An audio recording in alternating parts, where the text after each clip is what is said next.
Amen. Palakpakan po natin ng malakas ang Panginoon. Amen. Hallelujah. Praise God.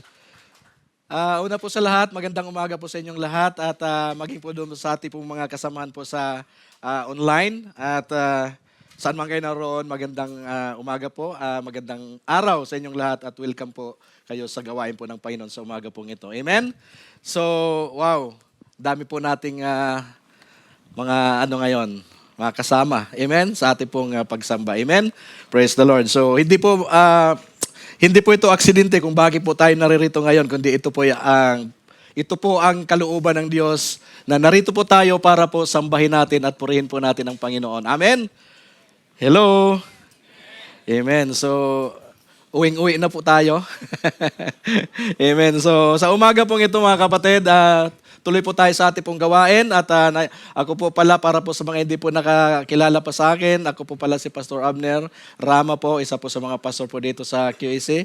Kuya, welcome po kayo sa gawain po ng Panginoon at I hope and pray po na palagi po tayo magkakasama. Amen. So praise the Lord. Sa umaga pong ito, muli po ang ating pong tema sa buwang pong ito ay patungkol po sa body of Christ. Doon po sa tema natin sa month of April, sabi po rito, we are His body, the church. So ang ating pong verse po ay doon po sa Romans chapter 12, verse 4 and 5. At sinabi po doon that just as bodies have many parts, and each part has a special function.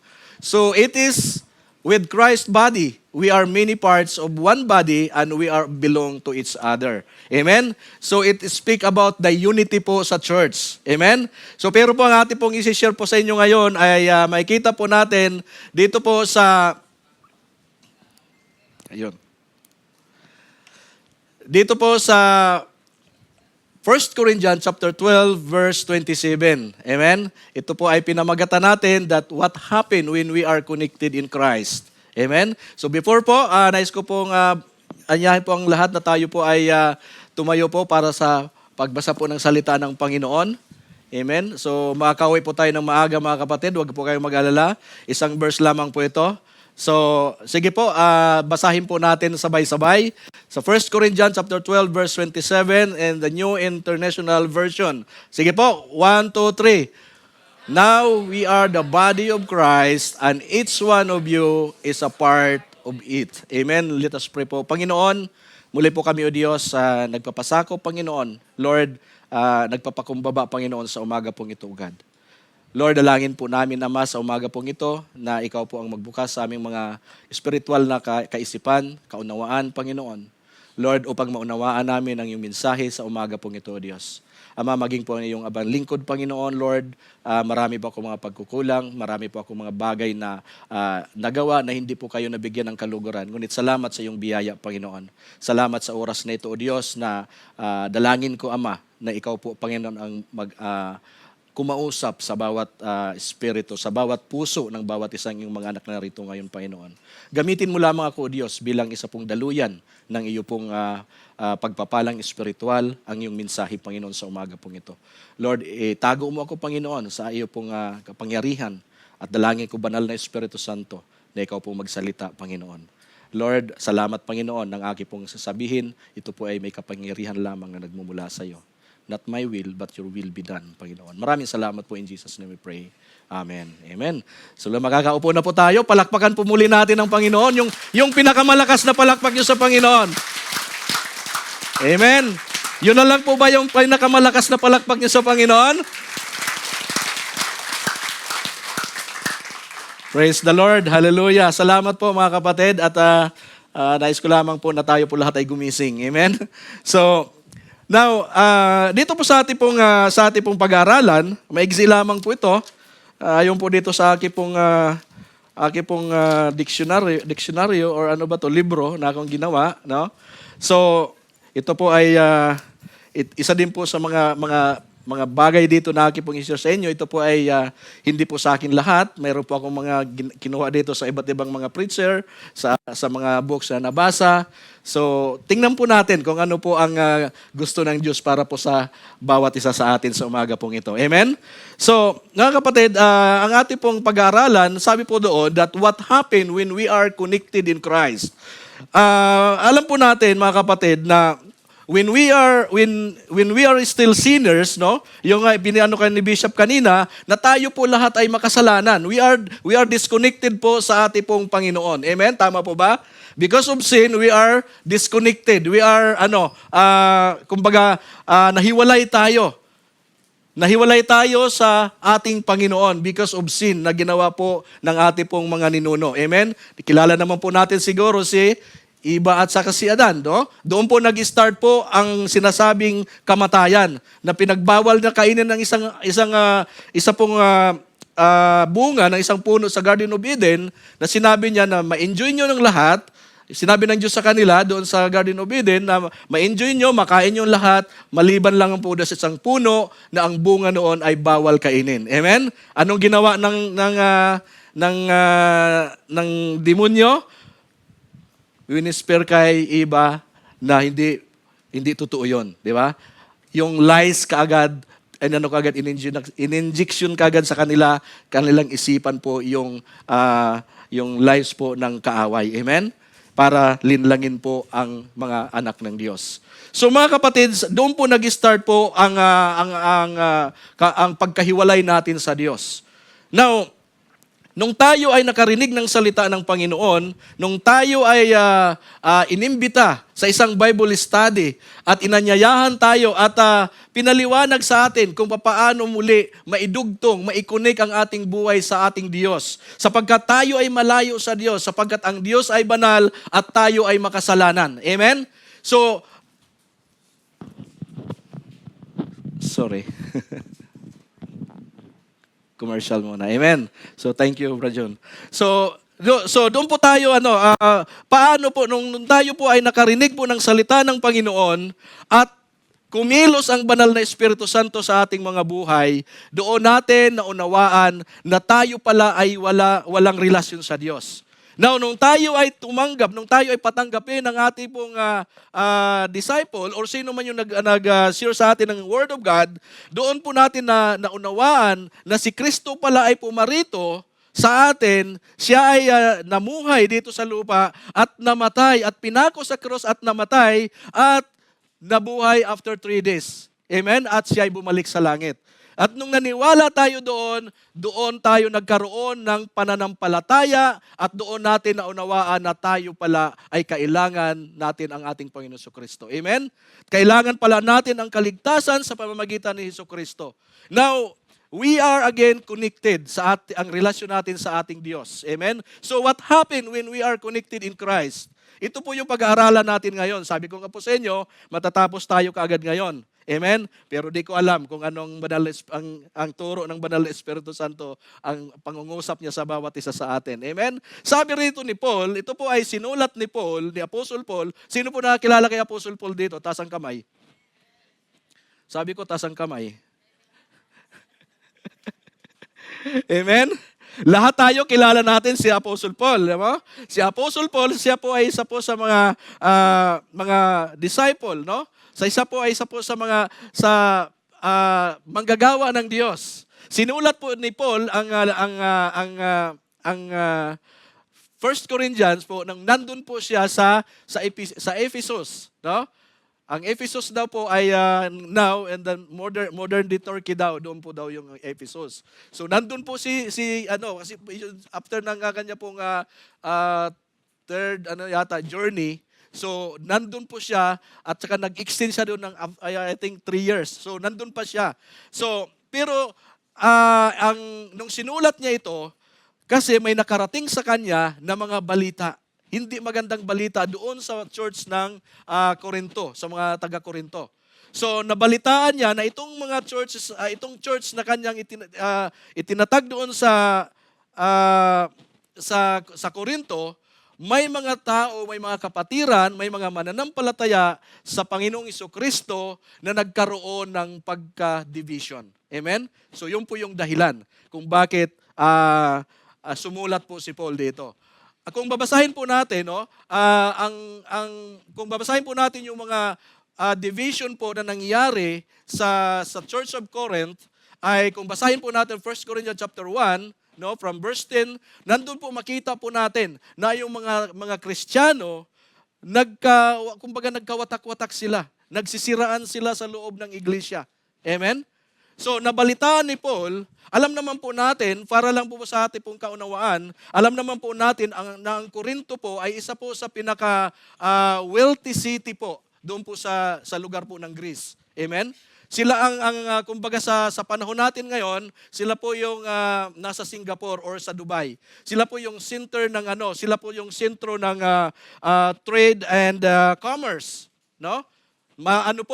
Kumbaga mayayaman yung mga tao doon. Siguro yung mga Kristiyano din doon ay mayayaman din. Amen? Nandun din po sa kanila yung cultural diversity, no?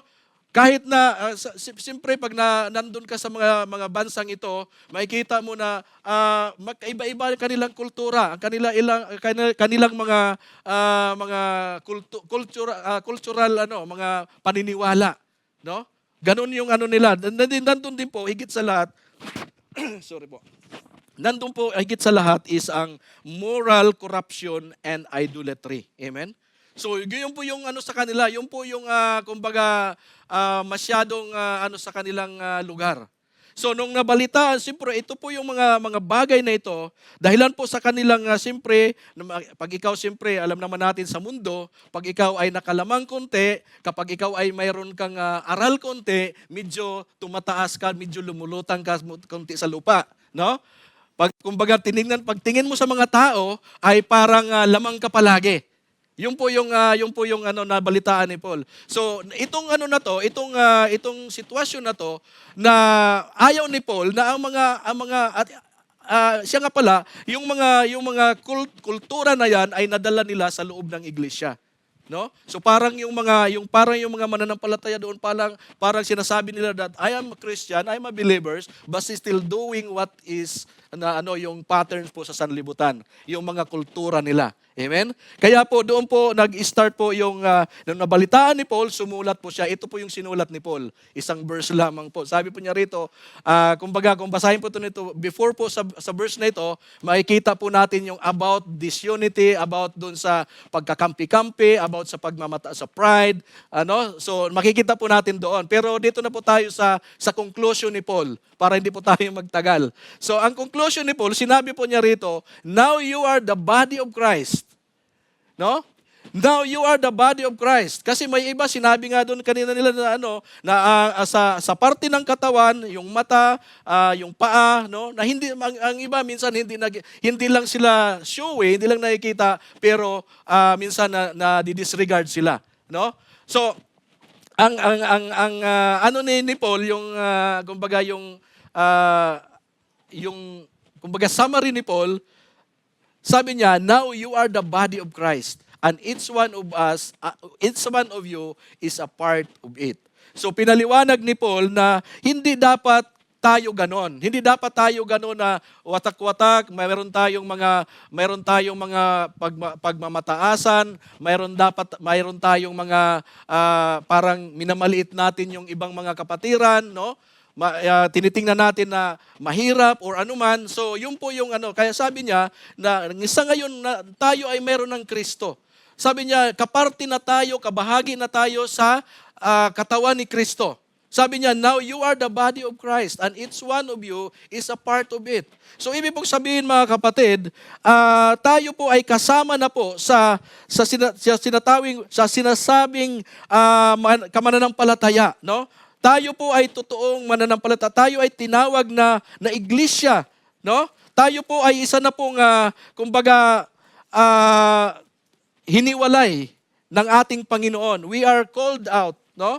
So tinawag tayo. So yun po yung isa po sa mga bagay na kailangan malaman natin din na ang church, no? Tayo yung church. Sabi niya nga doon that you are now the body of Christ. So para po natin maunawaan ang kung sino ang church, no? So ang church, ayon po dito sa ating pong binasa, ay hindi po itong building na ating pong pinagtitipunan at hindi din po yung QAC, yung pangalan ng QAC, no? Or ang ating mga programa, kung ano man mayroon tayo dito sa QAC, no? So hindi po itong sinasabing church, kundi according to the scriptures. So the church, sabi po doon ni Paul, is the body of Christ. And every believer is a living members of the body. Now we are already accepted that we are the church. We are the believers of the Lord Jesus Christ. No. So ngayon tingnan po natin dito po sa isang verse na to, bigyan po natin ng mga katanungan, no? Sino ba tayo ngayon na tinanggap na natin ang ating Diyos sa tagapagligtas? Sino ba tayo? Who are we? Whose body we are? Are we? No? Whose body are we now? What is our place dito sa church, sa ating kalagayan ngayon?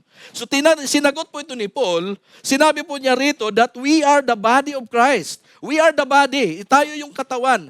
Tayo yung, kumbaga, kaparte ng katawan ni Kristo. No? Kumbaga sa katawan natin, tayo yung kamay, ikaw yung mata, yung tainga, lahat na parte ng ating katawan. Tama po ba? And ang ating pong ang katawan natin ay si Kristo. Ano po yun sa sinabi niya that you are the body of Christ. So si Kristo po yung ating pong kumbaga katawan. Kaparte tayo doon sa katawan ni Kristo. And ano ba ang kaparte natin? Ano ba yung magiging lugar natin sa body of Christ? Ang sinabi niya rito, sa ibang pagkasalin, mayroon sinabi doon sa King James Version na sinabi doon that we are the members in particular.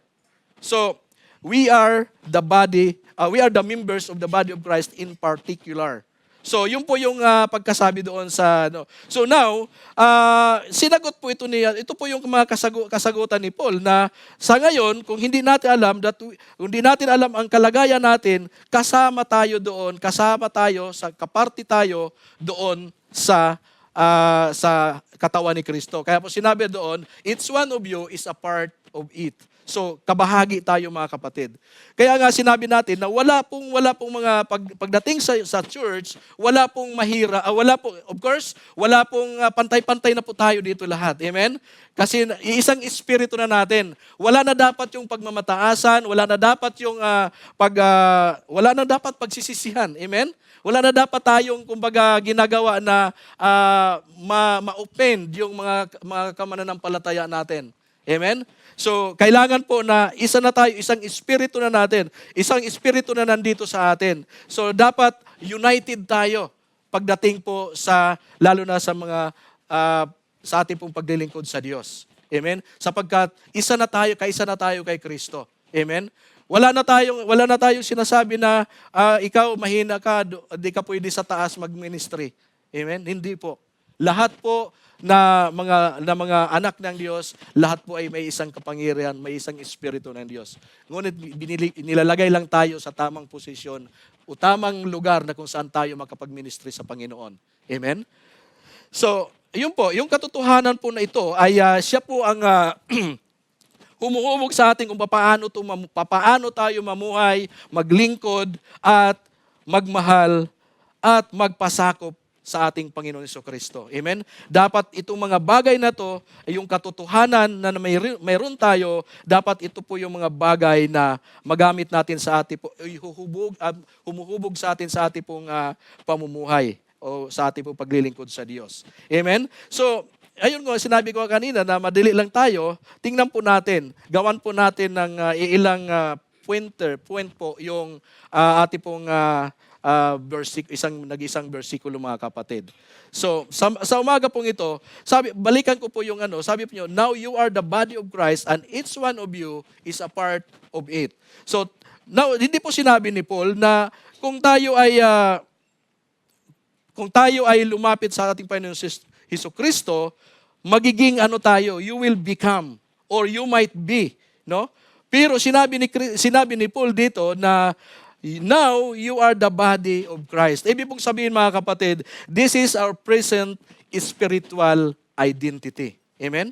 Mayroon tayong identity na bilang mga anak ng Diyos. Ito po yung spiritual identity that we are connected sa ating Panginoon. Ito yung tayo ay tagasunod na ng ating Panginoon. Amen? Kung tayo ay tagasunod ng ating Panginoon, of course, our character also is according to the character of the Lord Jesus Christ. Amen? So, yun po yung yun po yung identification ng isang Kristiyano. No? Ang totoong Kristiyano na-identify po sa ating mga aksyon. Amen? Kaya po, kapag hindi nakikita sa ating aksyon na sinasabi natin na tayo ay mga anak ng Diyos, magkakaroon po yan ng question. Amen? So, ito po yung pinapaabot sa atin ni Paul, ng ating Panginoon sa umaga pong ito. That we are identified na tayo nga po talaga ay totoong mga mananampalataya ng ating Panginoon Kristo. So, sino ba si Kristo sa atin? Ano ba yung character ni Jesus? Amen? Hello? If we are connected sa ating Panginoon Kristo, of course, iisang dugo tayo na nanalaytay sa ating mga katawan, ang dugo ng ating Panginoon Kristo. Amen? Hello? Ang ating character ay nagiging Christ-like, mga kapatid. Amen? So, ito po yung natin that yan. So, ito po ay makikita po sa atin yung identity natin na tayo nga talaga ay tagasunod na ng ating Panginoon Kristo. Kaya yun ang sinabi ni Paul sa mga taga-Korinto, that now, sabi niya, now you are the body. Kaninong body na daw sila? Yung mga Kristiyano sa Korinto, katawan na sila na ikabahagi sa katawan ni Kristo. Amen? Hello? Tayo din po mga kapatid, tayo din po ngayon, nung tayo po ay nagkaroon ng relationship sa ating Panginoon, tayo po ay isa na po, kabahagi po tayo doon sa katawan ng ating Panginoon Kristo. Yun po yung gustong ipaabot ng ating kapatid na si Apostle Paul. Na ito po yung sinulat niya na hindi na dapat tayo ganon. Hindi na dapat kayo ganon na nagtatangi kayo ng tao. Hindi na dapat kayo ganon na nagkakaroon pa ng pride, nagkakaroon pa ng pagmamataasan. Kasi tayo ay kabahagi na ng katawan ni Kristo. Ang katawan ni Kristo, ang karakter ng ating Panginoon Kristo ay punong-puno ng pag-ibig, punong-puno ng pagpakumbaba, no? Kasi sinabi nga kanina ni ni Pastor Clint, no? The humility, long-suffering, no? Meron na tayong pagpakumbaba. We are, sa madaling pagkasabi, we are already the fruit of the Holy Spirit. Amen? Hello? Meron na dapat tayong ganon. So, because we are the part of the body of the Lord Jesus Christ. So, kumbaga tayo yung nakukuha na natin, na-imitate na natin ang karakter po ng ating Panginoon Kristo. So, dito po sa Ephesians chapter 1, 22 to 23 sa New International Version, sabi po roon, and God placed all things under His feet and appointed Him to be the head over everything for the church, which is the body, the fullness of Him who fills everything in every way. So tingnan po natin sa verse 20, sabi niya dito, that God placed all things under His feet and appointed Him to be head over everything for the church. So dapat makikita po natin na hindi na tayo namumuhay na ayon sa ating sarili, no? Di na dapat tayo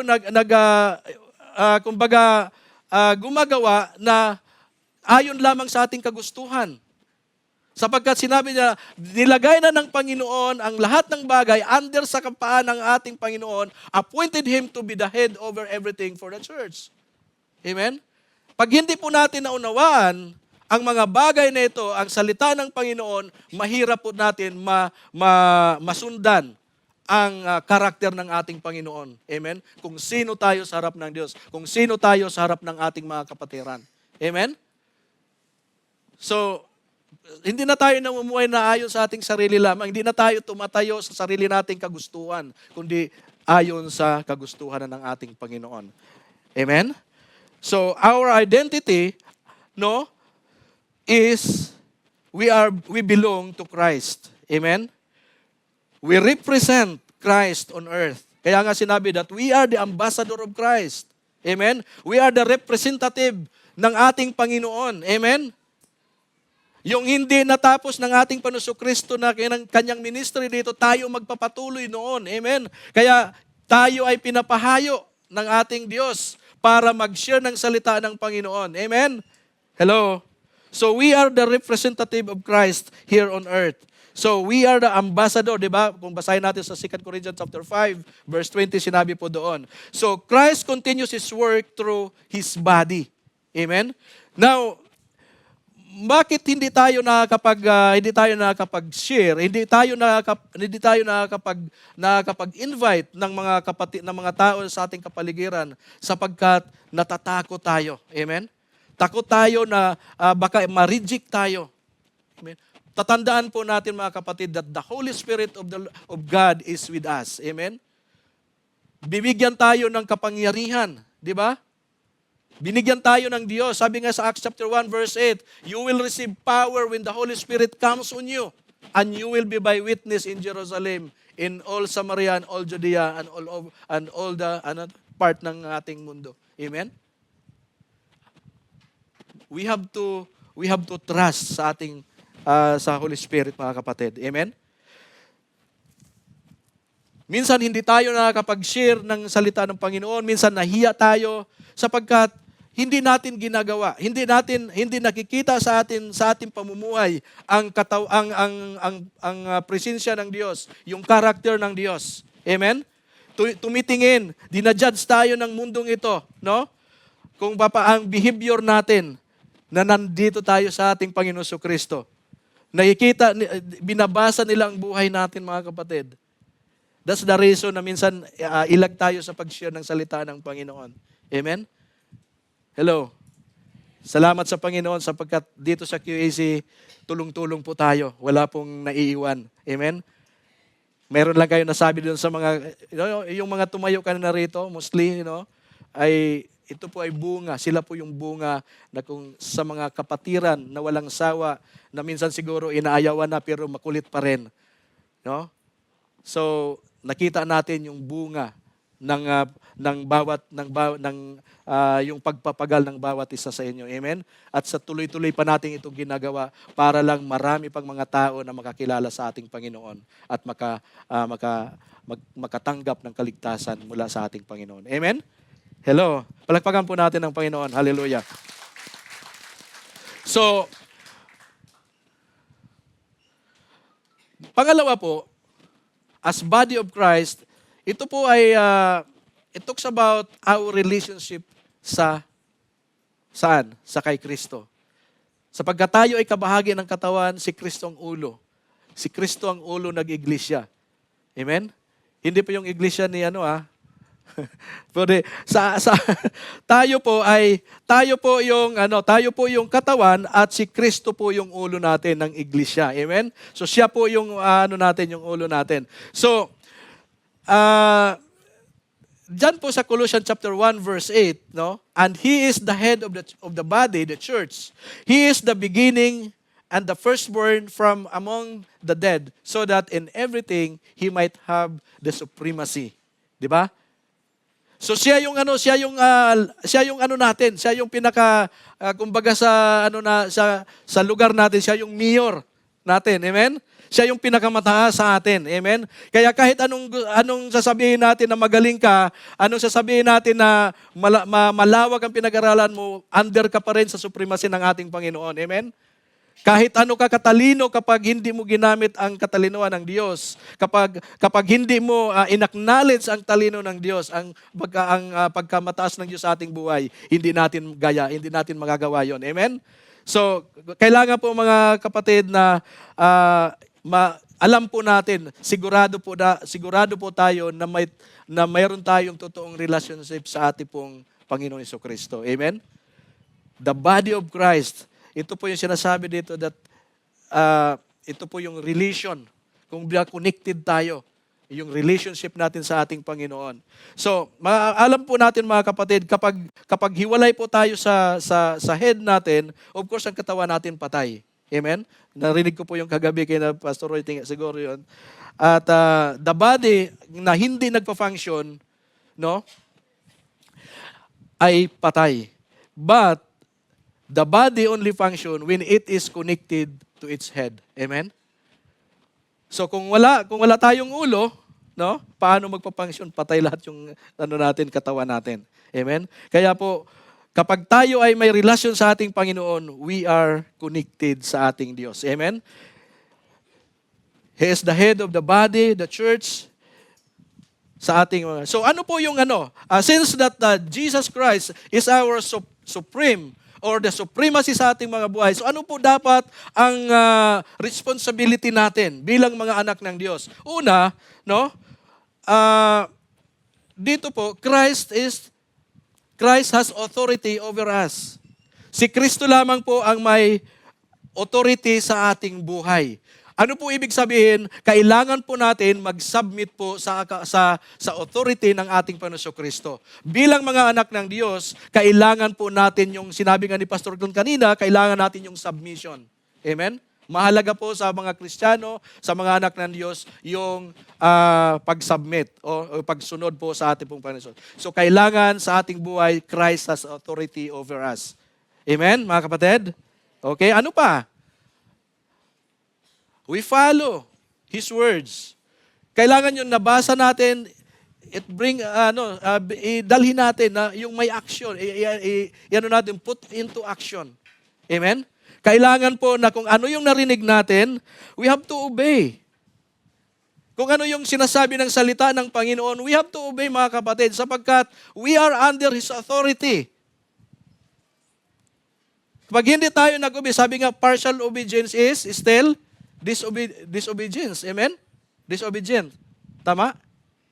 So, kailangan natin sumunod sa ating Panginoon. We have to follow His word.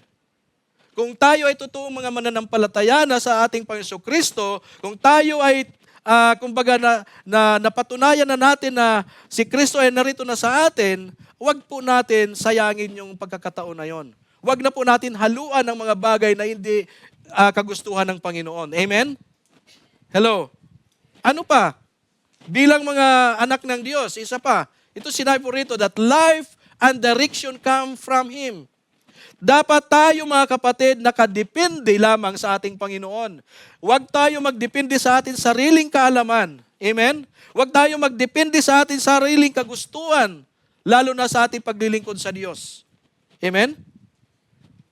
Kailangan nakadepende tayo sa ating Panginoon. Marami po tayong mga nabasa sa Biblia. Marami po tayo ng mga great man of God na malalakas sila. Si Samson sobrang lakas, di ba? Nung iniwan niya ang Panginoon, nung hindi siya nagtiwala sa Diyos, anong nangyari kay Nung si David, pinairal niya yung sarili niya, anong nangyari? Nung nakita niya si Bathsheba, bagsak. Amen? Marami po mga great man of God sa Biblia natin pong nabasa na bumagsak dahilan po hindi po sila sumunod sa direksyon ng ating Panginoon. Amen? Palakpakan po natin ang Diyos, mga kapatid, para hindi tayo makatulog.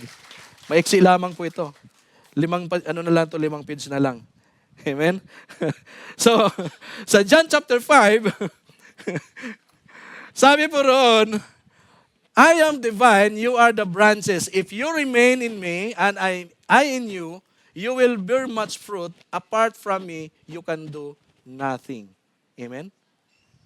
Kapag hiwalay tayo sa Diyos, kapag malayo tayo sa Diyos, kapag iniwan natin ang Diyos, wala kang magagawa, kapatid. Amen? Kahit ano pa, sa Bisaya pa, kahit anong paningkamot, mga kapatid, di gyud ka magkalahutay. Amen?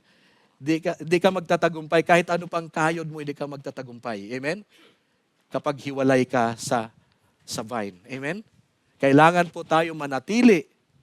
No? Kailangan po tayo na magpapatuloy sa ating pagkapit sa ating Panginoon, mga kapatid. Amen? Alam niyo, mga kapatid, kapag tayo ay humiwalay sa ating Panginoon, kapag i-ignore po natin ang Diyos, i-ignore po natin si Kristo sa ating buhay, doon po pumapasok ang maraming mga confusion sa buhay. At higit sa lahat, nanihina tayo. Tama? Bakit nasabi natin, Kristiyano naman ako, bakit ganito nangyari sa akin? Di ba? Kasi minsan, inuuna natin ang ating sarili.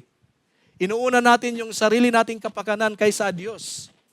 Hello? Amen? Kapag wala ang Diyos sa atin, sigurado gulong-gulo yung isip natin. Tatandaan nyo yan, mga kapatid. Maalala nyo ako niyan pag nangyari sa inyo. Bakit gulong-gulo? Hindi ka makapag-decision. Bakit? Ang decision mo ay binabase mo lang sa inyong sariling kagustuhan. Amen? Sa oras na ito mga kapatid, sinabi po ng ating pong binasa sa John, sinabi po ni Kristo that I am the vine, you are the branches. Kailangan manatili tayo sa Kanya mga kapatid. Lahat ng mga decision making natin kailangan naka-inline tayo sa ating Panginoon. Amen? Kailangan magtanong tayo sa Diyos kung ano dapat natin gawin. Sapagkat sinabi niya, apart from me, you can do nothing. Amen? Ang pangatlo po, sabi po rito, and each of you is a part of it. Each part, sabi niya doon, and each of you, bawat isa sa atin ay kabahagi sa katawan ni Kristo. Marami na tayo narinig na pinaliwanag na nila yon, na maaring mata ka, maaring puso ka, maaring baga ka, no? Maaring puso ka ngayon sa hindi ka nakikita. Bakit niloob ng Diyos na hindi ilabas ang puso? Ano sa tingin nyo? Kasi ang sagwa kung sa labas yung puso, di ba? Pero napakahalaga mo kapatid. Hindi ka man nakikita rito, hindi ka man tumutugtog, hindi ka man nakikita rito, pero paglabas natin, may nagsiserve sa atin. Amen? Pagpunta natin sa church, malinis na yung church. Hindi nakikita pero mahalaga ka kapatid. Huwag natin sabihin, tagalinis lang ng church yan. Huwag po natin. Taga-kuskus lang ng CR. Huwag po natin mga kapatid, baliitin. Sila, dahil sa binasa natin kanina, nilagay sila ng Diyos doon. Amen? Tayong lahat ay may kaiba-iba tayong, iba-ibang bahagi natin sa katawan ni Kristo, iba-iba yung function natin. Amen? Hello, palakpakan natin ng Panginoon. Masyado tayong seryoso mga kapatid. Amen? Kabahagi tayo. No? Si Dado, hindi mo minsan makita rito, si Brother Roderick, no? Si Brother Popo, minsan hindi mo makita dito, pero nandun sila, nag-ikot-ikot sila kung saan sa Dua at saka sa industrial. Mahalaga sila mga kapatid kung bakit tayo nakarating dito. Amen? Hello? Amen?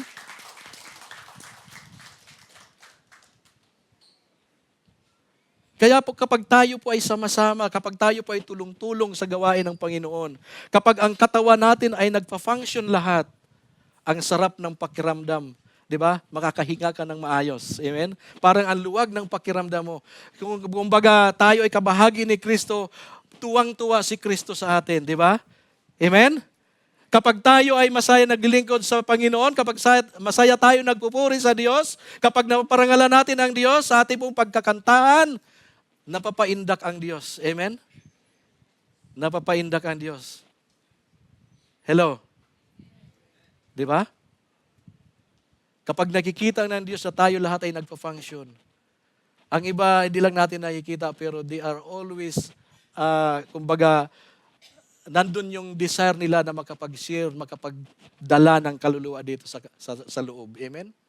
Sa panahon ngayon, mga kapatid, kailangan natin ang double time na tayo po ay makapag-share ng salita ng Panginoon sa labas. Amen? So, sabi po roon, tapos na. Ayun. So, we are all important. Amen? Nasa multimedia multimedia. Kita mo yung mga taga-tiktim, di natin nakikita dito. Hindi natin sila nakikita pero malaki ang papel nila sa ating pong online. Amen? Di nyo ba alam na nakarating sa lahat ng sulok ng mundo yung live streaming natin dahilan sa mga taong iyon? Amen? Palagpakan natin ng Panginoon. Hallelujah! Nabubusog tayo sa mga physical na pagkain dahil may nagluluto sa labas. Kahit anong init, pawis, sinasacrifice nila yon. Amen? Kabahagi sila. They are all important. Wala po sa atin hindi importante. Kung sinasabi natin yung mata natin hindi importante, hindi tayo makakabasa. Amen? Kung ang paa natin ay hindi importante, hindi tayo makarating dito mga kapatid. Amen? Kahit anong putik ng paa natin, kahit anong dumi ng paa natin, kapatid, marami siyang naitulong sa atin para makarating tayo rito. Amen? So, praise the Lord. Palakpakan natin ang Diyos. Hallelujah. We are all important, mga kapatid. Dito sa 1 Corinthians chapter 12, verse 18, sabi po rito, But now God has arranged the parts. Arranged the parts. Napakaganda ng pagkasulat, no? It's one of them in the body just as He desired. Alam niyo mga kapatid, kahit na yung ilong kong pango, maganda, inarrange ng Lord yan, yun ang design para maging pugi ako. Amen? Wala kayo nito, di ba? Iba sa lahat tayo, lahat na mga bahagi, parte ng katawan natin ay inarrange ng maayos ng Diyos yan. Amen? Inarrange yan. Ang gusto ng Diyos na yung katawan natin makita na maayos lahat. In order. Gusto ng Diyos na makita na ang kanyang katawan, the church, ay maayos lahat. Kaya inarrange tayo kung bakit magkaiba-iba tayo ng ministry sapagkat ang Diyos mismo naglagay sa inyo dyan. Amen? Palakpakan natin ng Panginoon. Hallelujah! Ang ilong ko hindi nilagay ng Diyos dito sa likod. Kasi ang pangit ko kung dito sa likod niya nilagay sa harap. Inarrange ng maayos. Ganun yung buhay natin mga kapatid. Amen? Inarrange ka ng Diyos para makarating ka ngayon dito. Hallelujah. Amen? The body suffers when members refuse to function. 'Di ba? Totoo naman, 'di ba? Ang magsasuffer talaga ang katawan kapag ang lahat ay hindi nagpa-function. Amen? Kapag malfunction yung puso mo, lahat 'yan, hindi gagana 'yan. Amen? Sigurado pag nagmalfunction nandun ka sa Hamad Hospital. Amen? Walang silbi yung katawan mo kasi may isang part ng katawan natin na hindi gumagana ng maayos. Ganon din ang church, ang iglesia na ang iglesia. Kapag may isa na hindi talaga siya nagpa-function, questionable. Hindi masyado ano. Kung walang gumagawa sa kusina, wala tayong kakainin. Amen? Kung walang nanunundo, wala tayong kakainin. Kung walang nagpapahawid dito, walang nag-commit sa drums or sa gitara or sa keyboard or whatever, hindi maayos yung pag-awit natin sa Panginoon. Of course, pwede naman. Amen? Pero mas maayos talaga kung ang lahat na mga kapatiran, lahat tayo ay tulong-tulong sa paggawa po sa ministry po. Amen? So, God never creates unnecessary body parts. Hindi siya gumawa na hindi ka importante sa katawan. No? Yun po yung sinasabi niya doon. No? So that there should be no division in the body, but what its parts should have equal concern for each other. Amen? Its parts should have equal concern for each other. Kailangan magmamahalan tayo. Amen? Kailangan nandun yung pagpakumbaba natin sa isa't isa. Amen? Nandun yung ano natin sa bawat isa, yung concern sa bawat isa. Sinabi dyan sa verse 26, if one part suffers, every part suffers with it. If one part is honored, every part rejoices with it. Hindi yung nakakuha ng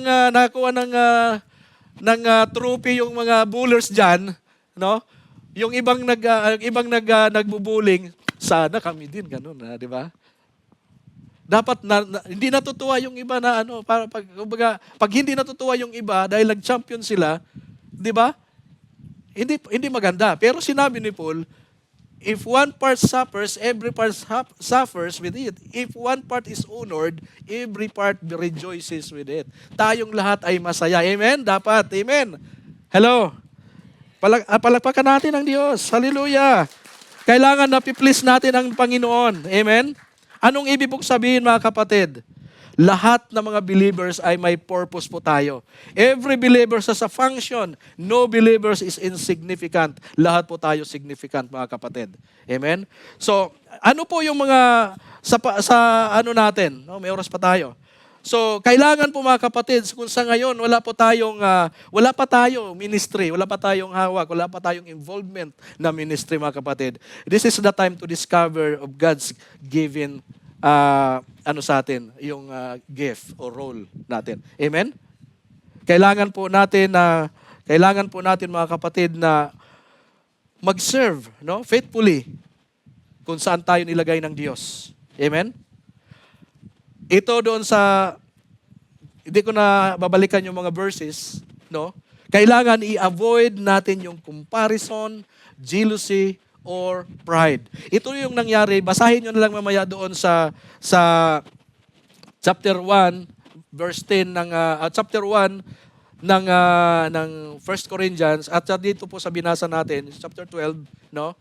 Chapter 11, basahin po natin. Nandun po lahat, nakalista po doon kung ang mga ginawa ng mga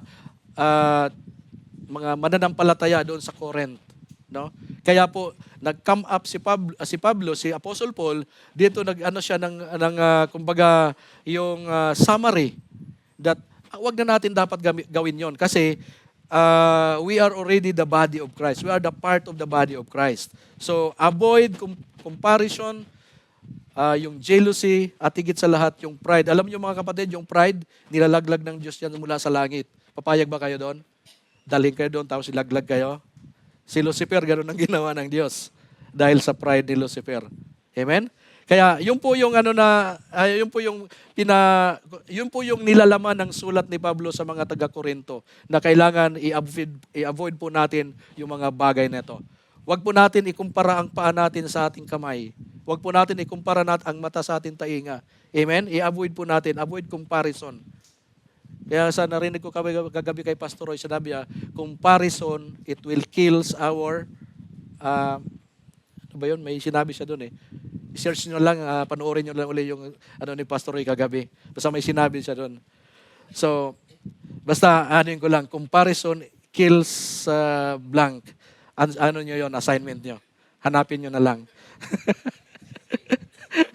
Pastor Roy, i-text mo sa akin, nakalimutan ko. So, again, the body suffers when members refuse to function. So, one body, many members, no? Kailangan po, may responsibility tayo sa bawat isa mga kapatid. Amen? Mayroon pa yatang dyan. Mayroon pa yatang, ayun.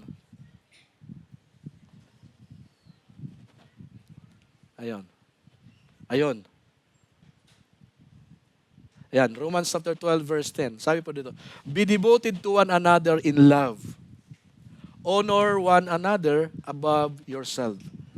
Minsan, ang ginagawa kasi natin, mas ino-honor natin yung sarili natin kaysa iba. Hindi po yung turo ng Diyos.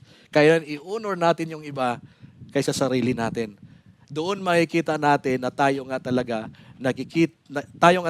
ay pinanahanan ng ating Panginoon Jesucristo. Amen? Yung karakter ng ating Panginoon. Napakasimple lang ng mga sinasabi ni Paul, no? Be devoted to one another in love. Honor one another above yourself. Amen? Ano pa? 1 Corinthians chapter 6 verse 15, sinabi mo yun, you do not know that your bodies are members of Christ. Shall I then take the members of Christ and make them members of the harlot? Ang iba dito, yung ibang version is prostitute, yung sinabi niya rito. Certainly not. Di ba? Hindi na natin i-offer na ang ating buhay doon sa mga bagay na hindi kaaya-aya sa harapan ng Panginoon. Di ba? Do you not know that your bodies are members of Christ? Our body is the temple of the Holy Spirit. Huwag po natin i-quench ang Holy Spirit. Huwag po natin gawing malungkot ang Holy Spirit nandito sa atin. Amen? Because sabi niya, I didn't take the members of Christ and take them members of the harlot. Hindi, never. Kung tayo ay mga mananampalataya ni Kristo, gumagawa pa ba tayo ng mga bagay na hindi kayaya sa harapan ng Panginoon? Hindi na po mga kapatid. Certainly not, sabi ni Paul. Amen? So, yun po yung mga natin, yun po yung ang mensahe ng Diyos. We need to care for one another, rejoice together, suffer together, support one another in love. Amen? So walang lamangan. Sabihin niyo mga kapatid, walang lamangan. Pantay-pantay tayong lahat. Amen? Magdamayan tayo mga kapatid. Amen? Alam niyo, QAC is a family church. No? Hindi natin natitiis na pag may mga kailangan yung kapwa natin mananampalataya, ay hindi tayo nakapag-share sa kanila ng makaistin ng tulong sa kanila. Amen? Kahit papaano. Amen? Kailangan po natin suportahan ang bawat isa. Amen? Kung may nanihina, we have to pray each other. Huwag natin sabihin, buti nga. Maraming mga ganon, no? Pero wala dito sa QAC yun. No? Kapag may nakikita sila na dahilan nga siguro, mayroon yung isa. So, nila, binamaliit. No? Pero ang turo sa atin ng Biblia, kailangan natin na we have to care for one another, mga kapatid. Amen?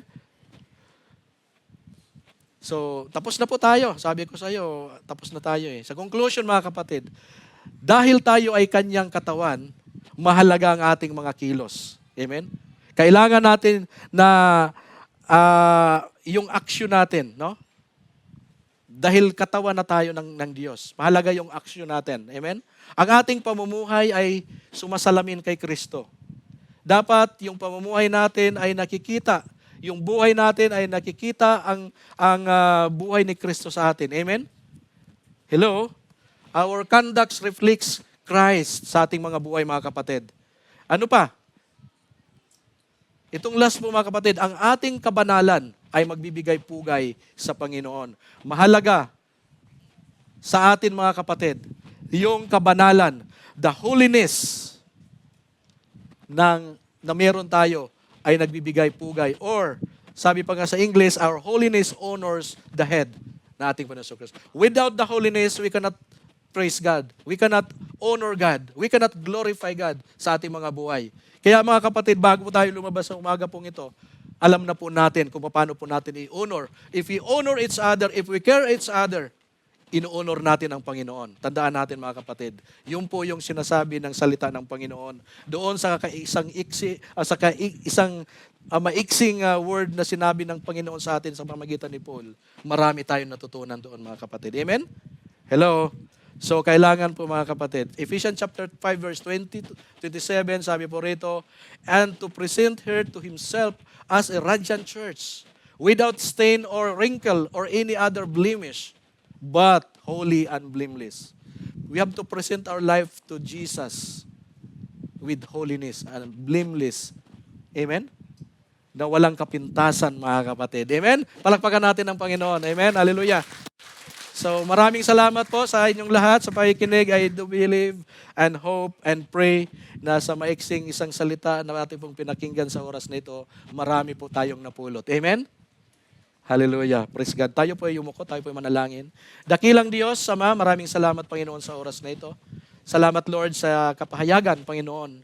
Salamat sa kapangyarihan ng Banal na Espiritu Santo na siya pong nag-guide sa amin, nag-direct sa amin, Panginoon, para maunawaan namin ang iyong mga salita, O Diyos. Ama, I pray, Lord, na ikaw po, Panginoon, ang mag-seal, Panginoon, sa mga salita mo, Panginoon. Lord, sa 1 Corinthians chapter 12, verse 27, silyuhan mo sa aming mga puso, O Diyos, upang ito po'y magsilbi, Panginoon, nag-guide sa amin, Panginoon, sa amin pong pang-araw-araw na pamumuhay bilang iyong mga anak. Maraming salamat, Lord. Pagpalain mong bawat isa na pakinig sa oras na ito. Even our brethren, Lord, brothers and sisters, Father God, mga nasa online, Panginoon, Lord, na kung wala pa man kay Kristo, nawa po, Lord, ng mga salita po ay magbigay po sa kanila, Panginoon, ng encouragement, magbigay po ng salvation, magbigay po ng pananampalataya, Panginoon, sa kanila, upang sila din po, Lord, ay patuloy na lumapit sa iyo, Panginoon. Maraming salamat po. Sa iyo po namin, Lord, ibinabalik lahat ang papuri, pasasalamat. Ikaw lamang, O Diyos, ang narapat na tumanggap ng papuri namin sa oras na ito. You are worthy, Lord, to receive our praises and thanksgiving, Panginoon. In the mighty name of Jesus we pray. Lahat po magsabi ng Amen and Amen.